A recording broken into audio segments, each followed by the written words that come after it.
There had been speculation for weeks that a ground incursion was imminent. Now we know it has begun. What do we know?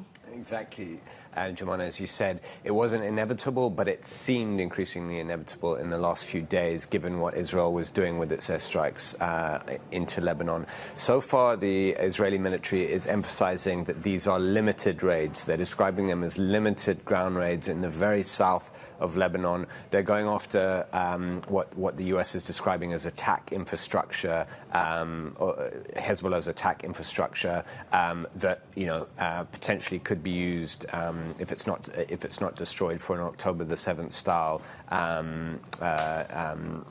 attack on Israel. So that's what they're doing at the moment. There's very limited information now. We know these raids started at roughly midnight local time last night. Yeah. The U.S. has already been in touch with Israel. It's sort of saying that it agrees that this attack infrastructure needs to be taken out, but it is still emphasizing the need for diplomacy as well, and it certainly doesn't want Israel to make these limited ground raids or turn them into something much larger bigger. Conflict. Paul, do we have any indication whatsoever for how long these ground attacks or the ground incursion is going to go on for?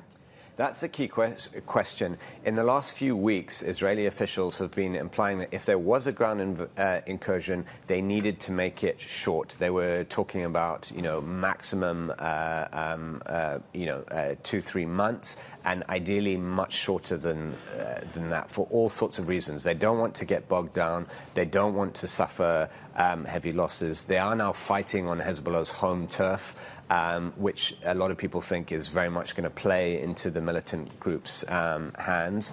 The problem, of course, is that Israel has been here before. In 1982, when it went in, that was meant to be a pretty limited incursion into Lebanon. It turned into an 18-year sort of occupation of parts of the country. Yeah. I don't think anyone is suggesting that at this stage, but there are a lot of people saying that it will be extremely difficult for the Israeli military to achieve what it wants in a matter of days or even a matter of weeks. What is the international community saying? You mentioned that the U.S., to a certain degree, said it had supported some of the efforts to take out key infrastructure targets, to use the phrasing, but has there been any attempt at mediating a ceasefire?